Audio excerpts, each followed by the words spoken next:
नमस्कार, मी सामाजिक कार्यकर्ता गणेशा मालेगाव।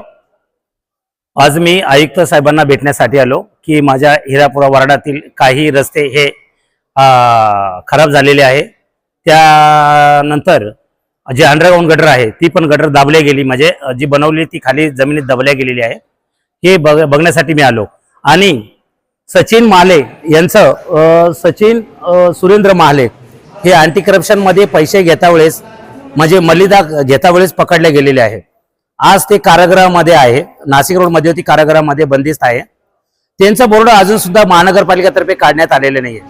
मालेगाव महानगरपालिकेचे आम्ही माहिती घेतली असतात गृह शाखेकडे ही जबाबदारी आहे असे कळाले। गृह शाखेच्या अधिकाऱ्यांना मी सांगितलंय 24 तासाच्या आत सचिन माले यांचा बोर्ड काढण्यात यावे, अन्यथा मी लात मारून ते बोर्ड तोडून टाकणार। गद्दार लोकांना मालेगाव महानगरपालिकेमध्ये थारा नाही, आणि मालेगाव महानगरपालिकामध्ये जर कोणी गद्दारी करत असेल तर त्याला त्याच्या भाषेतच उत्तर देण्यात येईल। जय हिंद।